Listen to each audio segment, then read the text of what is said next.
আমি চাইছি না ওষা এখন বিয়ে করুক এবং বিদেশে সেটেল হবে, এমন ছেলে তো কখনোই না। আর উষা এখনো সাগরের বউ, আর সে তার স্বামীর দায়িত্বেই আছে। আমার কোনো অধিকার নেই। এখন আমি আমার মেয়েকে কোনোভাবেই পুরুষের সাথে সখ্যতা করে তোলার সুযোগ করে দিব না। আর আমার মেয়ে মরে গেলেও সাগরের বউ থাকা অবস্থায় কারো দিকে নজর দিবে না। আগে ডিভোর্স হোক, তারপর দেখা যাবে। নাহিদ ভুঁইয়ার কথা শুনে সিজান ভুঁইয়ার ডান পাশে বসে থাকা ছেলের পানে আর চোখে তাকালেন একবার। ছেলের মনোভাব তিনি বুঝতে সক্ষম হলেন না। ছেলের কোনো জেলাস ফিল হয় কি না, বা ছেলের কোনো বিপরীত প্রতিক্রিয়া দেখা যায় কি না, তা বোঝার জন্যই সাগরকে দেখে নাহিদ ভুঁইয়াকে এসব বললেন ভদ্রলোক। উষাকে কাপড় আয়রন করতে দিয়েই সাগর এসেছিল দোতলায়, নিজের বাবা মায়ের ঘরে। সাগরকে পাশে বসিয়ে নাহিদ ভুঁইয়াকে কল করেছিলেন তিনি। সাগর মাথা নিচু করেই রেখেছে, দাঁতে দাঁত দিয়ে নিজের ঠোঁট কামড়ে ধরে মুচকি হাসছে সে। চাচার কথা তার মনে ধরেছে। সিজান ভুঁইয়া ফোন কাটতেই সাগর নিষ্পাপ মুখে বলল, টিপটিশন কে বাবা? কার কথা বলছো? কিসের নাম্বার? উষার সাথে আবার কিসের বিজনেসের কথা? সিজান ভুঁইয়া কপাল কুঁচকালেন। তার ছেলে একটাও অবুঝ না। যা বুঝার নাহিদের এতটুকু কথাতেই 16 আনা বুঝে যাওয়ার কথা। এত ধুরন্ধর হয়েও এমন অবুঝ সাজার মানে তিনি বুঝতে পারলেন না। তুমি বোঝোনি কিসের কথা বলছি আমরা?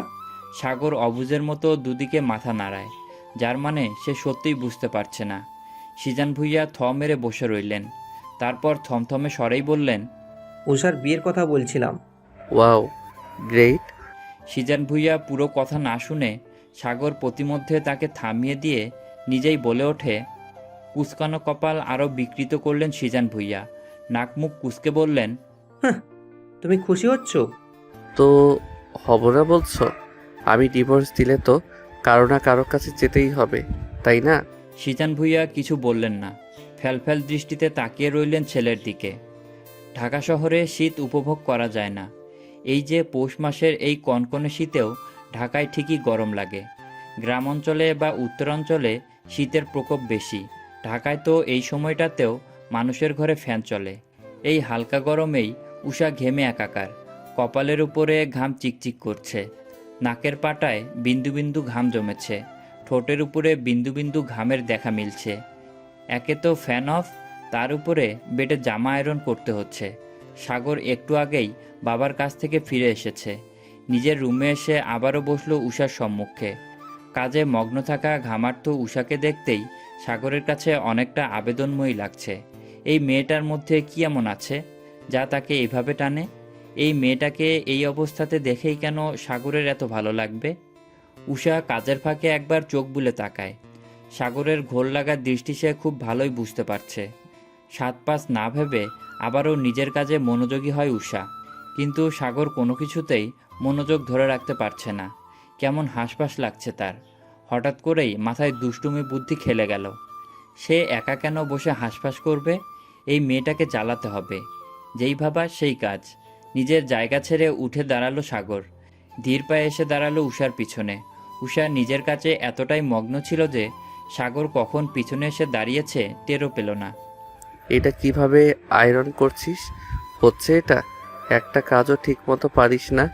অতি পরিচিত পুরুষ মানুষের এমন গুরুগম্ভীর স্বরে কিছুটা কেঁপে ওঠে উষা। ঘাড় ঘুরিয়ে জলদি পেছনে ফেরে সে। এখানে গরমে মারা যাচ্ছে সে, সাথে কোমরটাও মনে হয় খুলে পড়ে যাবে। আর এই বেটা বলে কিনা কাজ হচ্ছে না। দাঁতে দাঁত চেপে অগ্নিদৃষ্টি নিক্ষেপ করেই বলল উষা, অন্যের কাজ নিয়ে যখন এতই সমস্যা, তখন নিজের কাজ নিজেই করে নিন না।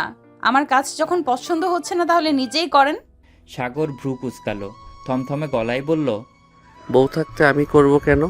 আমি শিখিয়ে দিতে পারবো। কথাটা বলেই আর এক মুহূর্তও দেরি করল না সাগর। উষার পিঠের উপরে ঝুঁকে পড়ল সে। নিজের হাত রাখলো উষার হাতের উপরে। উষার কাঁধের উপরে নিজের থুতনি রাখলো। উষা হকচকিয়ে উঠল। ধরফর করতে লাগলো হৃৎপিণ্ড। আকস্মিক সাগরের এমন গাঢ় স্পর্শে কাঁপন ধরল উষার সর্বাঙ্গে। সাগরের গরম নিঃশ্বাস আছড়ে পড়ছে উষার গলায়, কাঁধে। শরীরের প্রতিটি লোমকূপ দিয়ে এক শীতল শিহরণ বয়ে গেল। শরীরের ভার ছেড়ে দিতে চাইছে উষা। দম বন্ধ করা পরিবেশ। সাগর আরেকটু ঘেঁষে দাঁড়ালো। শ্বাস প্রশ্বাস নেওয়ার গতি বাড়িয়ে দিল। সে তো উষাকে এভাবেই জ্বালাতে চেয়েছিল। কি সমস্যা আপনার? সুযোগ পেলেই এরকম করেন কেন? ছাড়ুন, আমার থেকে দূরে থাকুন। একদম কাছে আসবেন না। সাগর অধর টেনে বাঁকা হাসলো, নিজেকে উষার সাথে আরও নিবিড়ভাবে মিশিয়ে নিল। উষার কানের কাছে মুখ নিয়ে লো ভয়ে যে বলল, দূরে না গেলে কি করবি? বলেই নিজের অধর ছোঁয়ায় উষার ঘাড়ে। উষা কেঁপে ওঠে। ঠিক সেই সময়েই ঘরে আগমন ঘটে সাদাফের। সি সি সি, আস্তাগফিরুল্লাহ, নাউজুবিল্লাহ মিন জালেক। এই দিন দুপুরে কিসব আকাম করে বেড়াচ্ছে মানুষ। উষা কুনুই দিয়ে সাগরের পেটে ঘুঁতা মারে। হঠাৎ এমন আক্রমণে সাগরের হাত আলগা হয়ে যায়। উষা সেই সুযোগে সাগরকে ধাক্কা মেরে সরে আসে, লজ্জায় মাথা নিচু করে রাখে। কি হচ্ছে তার সাথে আজ? ভাইজানের সামনে যেমন তেমন, ভাইজান তো আর এসব নিয়ে খোঁটা দিবে না, কিন্তু এই বদের হাড্ডিটা তো মেরেই ফেলবে। কি ভাইয়ু, তোমার রোম্যান্সের ব্যাঘাত ঘটালাম না তো? সাগর চোখ ছোট ছোট করে বলে, তা একটু করেছিস তো বটেই, মাত্রই তো স্টার্ট করেছিলাম, এগোতে দিলি কই? এমন লাগামহীন কথায় উষার কান গরম হয়ে এলো। এখানে দাঁড়িয়ে থাকতে পারল না, এক ছুটে বাইরে চলে আসে। সাদাব সেদিকে তাকিয়ে থেকেই বলে, কি করতে যাচ্ছ বলো তো ভাইয়া? তুমি না বললে ওশিকে ডিভোর্স দিবে, তাহলে ওর এত কাছে কেন যাচ্ছ? তোমার মতলবটা আসলে কি? ছোট ভাইয়ের এহেন কথায় সাগর শুধু মুচকি হাসে। সাদাফের মাথায় গাঁটটা মেরে বলে, মতলব বলতে তো কিছুই নেই, তবে তুই এসে যখন আমার রোমান্সে 12টা বাজিয়েছিস, তাহলে এখন এই কাপড়গুলো আয়রন কর। সাদাব ভ্যাবাচাকা খেয়ে গেল। অবিশ্বাস্য স্বরে বলল, জিজু আর বুবু এসেছে, তাই তোমাকে আর ওশিকে ডাকতে পেলাম। আমি এখন এসব পারবো না। ওরা কখন এলো? এই তো 10 থেকে 15 মিনিট হবে। আচ্ছা যা, আমি আসছি। সাদাব সম্মতি দিয়ে ঘর থেকে বের হতেই সাগর ফোন হাতে ব্যালকনিতে চলে গেল। দ্রুত কল লাগালো গালিবকে। কিরে শালা, তোকে কল দিয়ে কল ধরছিস না কেন? এমনি, এবার বোঝ, তোকে মানুষ কল দিলে সেটা না ধরলে অপর পক্ষের কেমন রাগ হয়। এসব কথা ছাড়, আগে বল ফিদানের কি খবর? গালিব তপ্ত নিঃশ্বাস ফেলে বলল, কি খবর আর? আমি আর নিহাল আছি সাথে, কিন্তু তুই না আসায় ব্যাপারটা ভালো চোখে দেখছে না। এদিকে তোর বউকেও দেখার জন্য পাগল হয়ে গেছে। সাগর চোয়াল শক্ত করে ফেলল। এক হাতে ফোন ধরে আর এক হাত মুষ্টিবদ্ধ করে ঘুষি দিল রেলিংয়ে। দাঁতে দাঁত চেপে ক্রোধান্বিত স্বরে বলল, ওই বাস্টার্ডকে তো আমি পরে দেখব, তোরা শুধু আপাতত ওকে দেখে রাখ, আর ভুলেও যেন সে আমার বাড়ির ত্রিসীমানায় না আসতে পারে। নেহাল অত্যাধিক রাগী স্বরে বলল, হ্যাঁ, আমাদের ঠেকা পড়েছে তো ওকে সামনে রাখতে। দুদিন তো হয়ে গেল সে বাংলাদেশে এসেছে। আজকে আমার বাসায় নিয়ে যেতে হবে। নিজের ঝামেলা নিজে বুঝে নে। আর কতদিন এভাবে নিজের অনুভূতি থেকে পালিয়ে বেড়াবি? গালিবের সাথেই ছিল নেহাল, আর ফোনটাও স্পিকারে ছিল। সবই শুনেছে সে। সাগর কোনো প্রতিউত্তর করল না, কেটে দিল সে। নিষ্পলক চোখে তাকিয়ে রইল অদূরে গেটের পাশে লাগানো বাগানবিলাস আর কাঠগোলাপ গাছের দিকে। দীর্ঘ নিঃশ্বাস ফেলে চোখ দুটি বন্ধ করে নিল সে। মনে করতে লাগলো 6 থেকে 7 বছর আগের সেই স্মরণীয় দিনের কথা। সাদাব নিচে এসে বসল মুহিবের পাশে। মাহিদকে কোলে নিতে নিতে ফোঁস করে একটা শ্বাস ছেড়ে আহত দৃষ্টিতে তাকালো মুহিবের দিকে। করুণ গলায় বলল, তুমি দুলাভাই হিসেবে কলঙ্ক জিজু।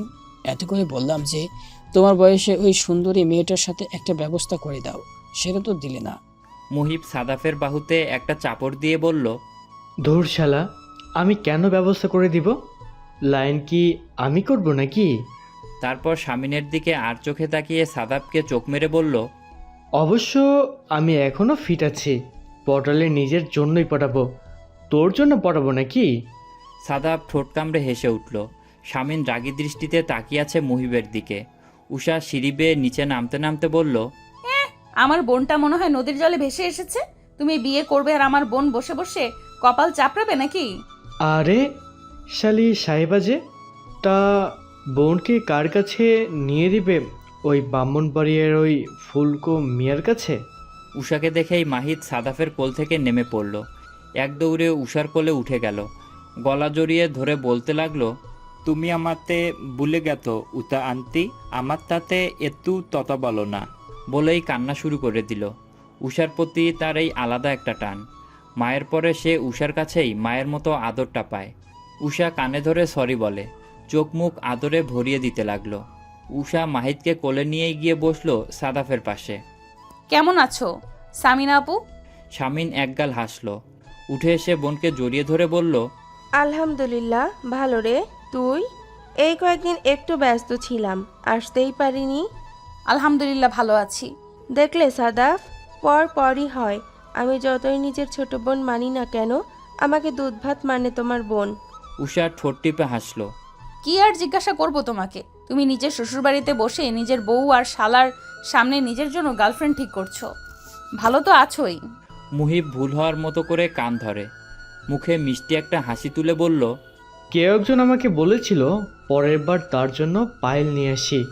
উষা খুশিতে গদগদ হয়ে গিয়ে বসলো মুহিবের সোফার হাতলে।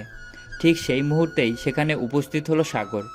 সবসময়ের মতো এবারেও গম্ভীর মুখখানা নিয়ে হাজির হলো আড্ডায়। পায়েলের কথা শুনে কপাল কুঁচকালো সে। জলগম্ভীর স্বরে বলল, কিসের পায়েলের কথা বলছো জিজু? উপস্থিত সকলে তাকালো সিঁড়ির দিকে। সাগর সামনে এগোতে এগোতে সালাম দিল দুলাভাইয়ের উদ্দেশ্যে। উষার কোলে মাহিদ আছে, তাই গিয়ে দাঁড়ালো উষার সামনে। উষা হতবাক হয়ে তাকিয়ে রইল সাগরের দিকে। পরনের কাপড় চেঞ্জ করে এসেছে। শুভ্র শরীরে মেরুন রঙের টি শার্ট আর অফ হোয়াইট কালারের শর্ট প্যান্ট জড়িয়েছে সাগর। দেখতেই কেমন বুকে দ্রিম দ্রিম শব্দ হতে শুরু করলো। মনে হচ্ছে এই মুহূর্তে গেট আপ না নিলে একটু মানাতো না। উষা একদৃষ্টিতে তাকিয়ে আছে সাগরের দিকে। সত্যি বলতে সকলের সামনে উষার এমন দৃষ্টিতে তাকিয়ে থাকায় সাগর অপ্রস্তুত হয়ে গেল। হাত বাড়ালো মাহিদকে কোলে নেওয়ার জন্য। উষা দিন দুনিয়া ভুলে এমনভাবে তাকিয়ে আছে সাগরের দিকে। সাগর কখন যে উষার কাছে এসে দাঁড়িয়েছে টেরও পায়নি সে। সাগর উষার দিকে তাকিয়েই ভ্রু নাচালো। মাহিদকে কোলে নেওয়ার জন্য হাত বাড়িয়ে বলল, জুনিয়র, চট জলদি মামার কোলে চলে আসো তো। সাগরের কথায় সন্ধিহান ফিরে পেল উষা। লজ্জায় মূর্ছে যাচ্ছে সে। সরাসরি সাগরের দিকে না তাকিয়ে আশেপাশে এলোমেলো দৃষ্টি ফেলল উষা। না, আমি তোমার তোলে যাব না। সাগর ভ্রু কুঁচকালো, অধরে হাসি টেনে বলল, মামার কাছে এত এত চকলেট আছে, তুমি না আসলে ওগুলো নাইলাকে দিয়ে দিব। দিয়ে দাও, আমাকে উতা আনতে 3 দিবে। সাগর হাসি হাসি মুখেই বলল, জানো তোমার উষা আন্টিকেই তো আমি চকলেট কিনে দেই, তাহলে উষা আন্টি কি করে তোমাকে চকলেট কিনে দিবে? উষা নাক মুখ ফুলিয়ে কটমট করতে লাগলো। কণ্ঠে তেজ নিয়েই বলল, কি বলছেন এসব আপনি? মিথ্যে কি বললাম? সাগরের সোজাসাপটা উত্তর। অন্যদিকে সাদাফ এদিকে দুজনকে এভাবে লড়তে দেখে বলল, বাফ, তোর কারোরে কোলে যেতে হবে না, আমার কোলেই আয়। তোর বাপ বৈষম্য করছে, শুধু শালির জন্যই পায়েল নিয়ে এসেছে। মুহিব নাক মুখ কুঁচকে ফেলল। সন্দিহান দৃষ্টিতে তাকালো সাদাফের দিকে। অবিশ্বাস্য কণ্ঠে বলল, এ কি সাফাত, তুমিও যে মেয়েদের মতো সেজোগোজো করে আবার পায়েলও পরে, এটা তো আমার জানা ছিল না। শেষমেশ তুমিও সাফাত থেকে সাফিদা। চিন্তা করিস না শালা, তোর জন্য আমি এক্ষুনি পায়েলের ব্যবস্থা করছি। ইস, এই মুহূর্তে আরিশিকে বড্ড মিস করছি, বেচারি। উপস্থিত সকলে একসাথে তাল মিলিয়ে হেসে উঠল। সাদাফ রাগে ফুঁসতে ফুঁসতে বলল, হোয়াট দ্য ফাউ কথা জিজু, কীসব বলছো তুমি? আমি তো ওইসব মিন করিনি। আমি বলেছি ওর জন্য এক গিফট এনেছো, আমাদের জন্য কিছুই আনোনি। মুহিব তবুও মানল না। মাথা নেড়ে নেড়ে বলতে লাগলো, এটাই তুই, এটাই বুঝছিস? সাদাফ এবার মাহিদকে ডাকলো। বাবা এদিকে এসো তো, সাধু মামা তোমাকে কিছু বলবে। এসো, পরে ঘুরতে নিয়ে যাব। উষা হাসতে হাসতে বলল, তোর এসব ভাওতাভাজি মাহিদ খুব ভালোই বোঝে। একদিন ঘুরতে নিয়ে গেছিস পরে? উষা জানতো মাহিদ তার কোল থেকে যাবে না, যেখানে সাগরের কোলেই যায়নি। কিন্তু সকলকে অবাক করে দিয়ে, বিশেষ করে উষা আর সাগরকে অবাক করে দিয়েই মাহিদ হেঁটে হেঁটে গেল সাদাফের কাছে। সাদাফ মুহিবের দিকে তাকিয়ে শয়তানি হাসি দিল। বাবা বলো তো, তুমি রাতে কোথায় ঘুমাও? মাম্মা পাপ্পার মাঝখানে? সাদাফের এমন অদ্ভুত প্রশ্নে শামিন অবাক হয়ে ভ্রুকুচকে তাকিয়ে রইল ওর দিকে। কিন্তু শামিনকে আরও অবাক করে দিয়ে তার 2.5 বছরের ছেলে উত্তর করল, আমি তো মাম্মাম পাপ্পার সাথে ঘুমাই। পাপ্পা মাম্মাম দুজন আমাকে জড়িয়ে ধরে ঘুমায়। মানে তুমি তোমার পাপা আর মাম্মার মাঝখানে ঘুমাও, তাই না? কিন্তু দুম বাংলে দেখি শুধু মাম্মাম আমার পাতে থাকে আর পাপ্পা মাম্মামের পাতে চলে যায়। শামিন বিস্ফোরিত নয়নে একবার নিজের ছেলের দিকে তাকায় তো একবার ভাইয়ের দিকে তাকায়। কিং কর্তব্যবিমূঢ় শামিন কি করবে বা বলবে বুঝে পায় না। এদিকে শালাশালির সামনে নিজের ছেলের মুখে এমন কথা শুনে মুহিব শুকনো গলায় খুক খুক করে কাশতে থাকে। উষা নিজেও লজ্জায় মাথা নিচু করে আছে। সে বুঝতে পারছে না তার এভাবে লজ্জা পাওয়ার কারণ কি। স্বামীন নিজেও লজ্জা পেল। সাগর না থাকলে হয়তো এত লজ্জা পেত না। স্বামীনের পা থেকে ঘরে পড়ার স্লিপারটা খুলতে খুলতে এগিয়ে যায় সাদাফের দিকে। ওরে বদমাইশ, বড় বোনকে নিয়ে ফাজলামি করছিস? মুহিব স্বামীনের হাত ধরে ফেলে। ধুরু শামিন, শালাদুল্লা ভাইয়ের সম্পর্কটাই এমন, দুষ্টুমি হবেই স্বাভাবিক, এভাবে রেগে যাওয়ার কি আছে? সাদাব যেন ভরসা পেল। সাগরকে চুপচাপ দাঁড়িয়ে থাকতে দেখে বলল, দুলাভাই আমাদের এই আনরোমান্টিক ভাইটাকে একটু রোমান্টিক বানিয়ে দিতে পারবে, নয়তো আমার বোনের বিপদ। কয়েকদিন কোর্স করতে হবে বলো। সাগর রাগী দৃষ্টিতে তাকালো সাদাফের দিকে। চোখ দিয়েই যেন ভস্ম করে দিচ্ছে সাদাফকে। মুহিব সাদাফের কাঁধে হাত রেখে বলে, শালা, তোর চোখে প্রবলেম। আমার বড় শালাবাবু আমার থেকেও বেশি রোমান্টিক। নিজের বোনকে খেয়াল করলি না তো তাই বুঝিসনি? তারপর চোখে কিছু একটা ইশারা করলো মুহিব। সাদাফ ইশারা লক্ষ্য করে কিছু বলার আগেই শামিন ধুম করে একটা কিল বসিয়ে দেয় সাদাফের পিঠে। তারপর চলে যেতে যেতে বলে, দুপুরে রান্না করতে হবে না, আমি রান্না করে এনেছি, খাবার টেবিলে এলেই পেয়ে যাবে।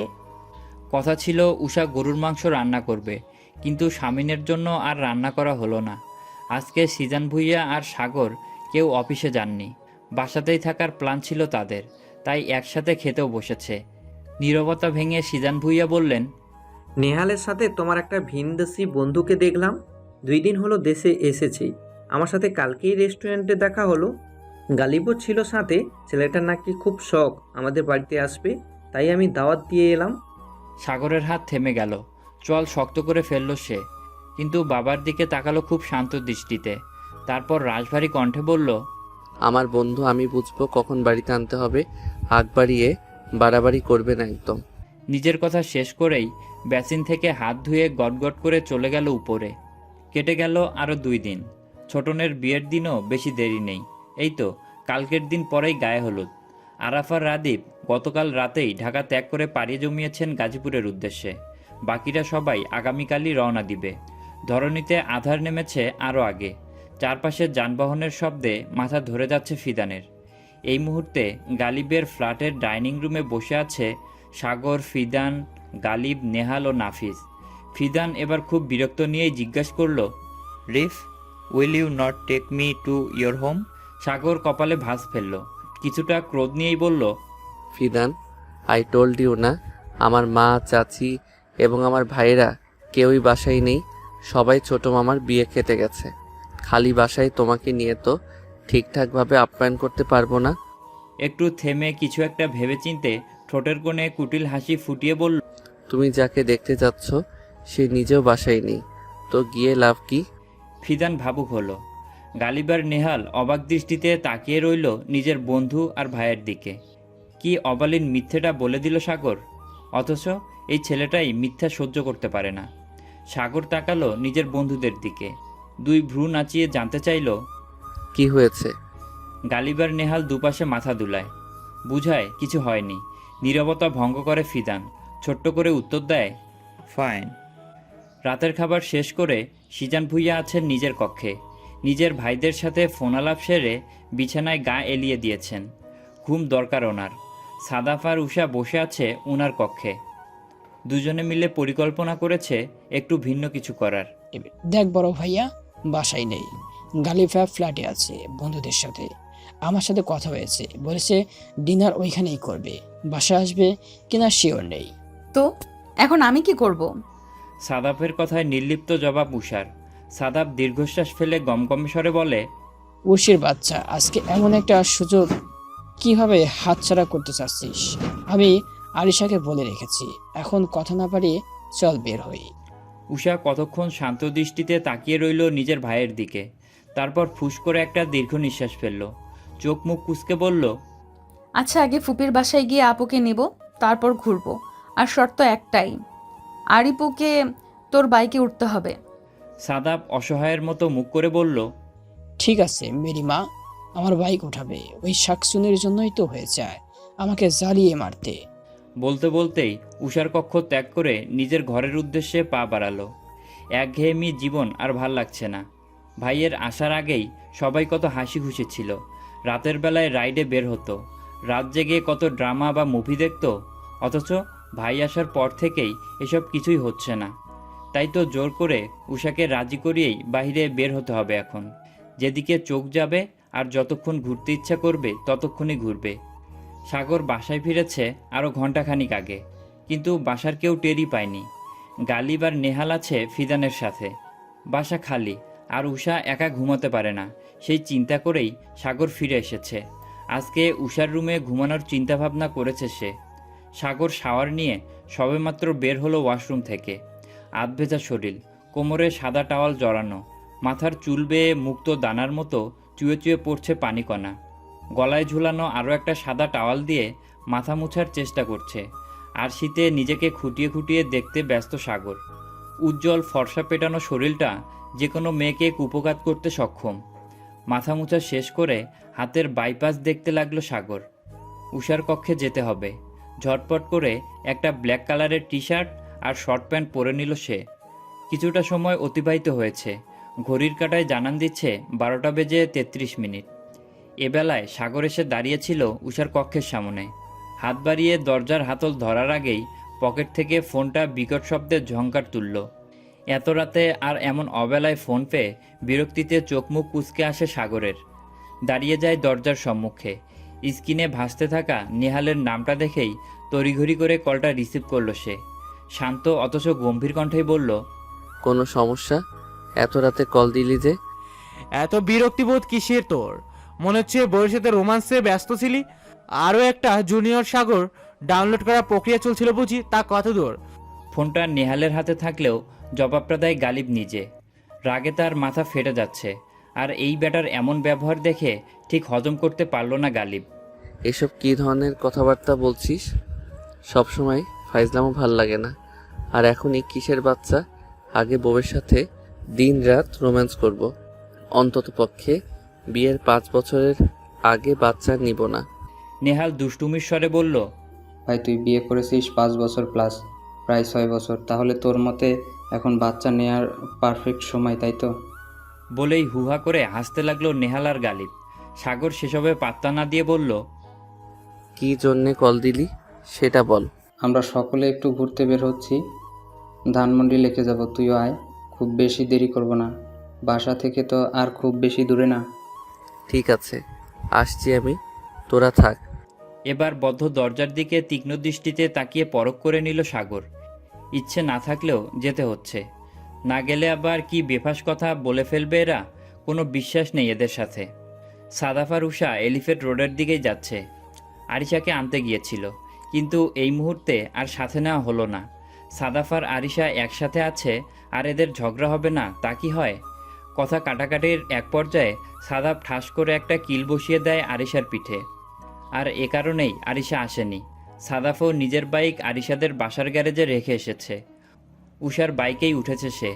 এলিফ্যান্ট রোডের শুরুতেই দেখা মিলল ট্রাফিক পুলিশের। উষা ঘাবড়ায়নি। এর আগেও পরে বহুবার এমন পুলিশের মোকাবেলা করেছে দুজনে।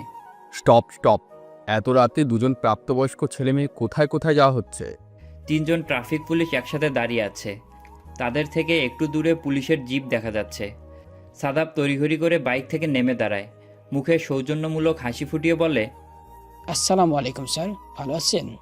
ট্রাফিক পুলিশটা অত্যন্ত কঠোর দৃষ্টিতে তাকিয়ে থাকে উষার মুখ পানে। তারপর সাদাফের দিকে তাকিয়ে গম্ভীর পুরুষালী কণ্ঠে বলে, আমরা কি পূর্ব পরিচিতি? তুমি কি আমাকে চেনো? না। তাহলে এমনভাবে জিজ্ঞেস করছো কেমন আছেন, মনে হচ্ছে পূর্ব পরিচিত আমরা। যাকগে, নাম কি? আবরার ভুইয়া। উষা 3 জন পুলিশ কর্মকর্তাদের মধ্যে থেকে একজনের লোলুপ দৃষ্টি উপলব্ধি করতে পেরে সাদাফের পিছনে গিয়ে দাঁড়ায়। তেমন একটা ভয় না লাগলেও মনটা কেমন খসখস করছে। সাদাফের বাহু আঁকড়ে ধরে নিজেকে আড়াল করে নেয়। সাদাফের বাহুতে রাখা উষার হাতের উপর সাদাফ নিজের হাত রেখে অভয় দেয়। কাচুমাচু করতে করতে উষা বলে, মধ্যরাতে 2 ভাই বোন মিলে একটু ঘুরতে বের হয়েছি স্যার। যে পুলিশ কর্মকর্তা অদ্ভুত লোলুপ দৃষ্টিতে তাকিয়েছিল উষার দিকে, সে বিদ্রূপ হাসি দিয়ে তাচ্ছিল্যের স্বরে বলে, হ্যালো বন্ধুরা, পরবর্তী পার্ট খুব তাড়াতাড়ি আসবে, তো সবাই অপেক্ষায় থাকো। আর চ্যানেলটি যারা এখনো সাবস্ক্রাইব করোনি তারা পরবর্তী পার্ট দেখার জন্য চ্যানেলটি সাবস্ক্রাইব করে রেখো। ধন্যবাদ সবাইকে, আমাদের সাথেই থেকো।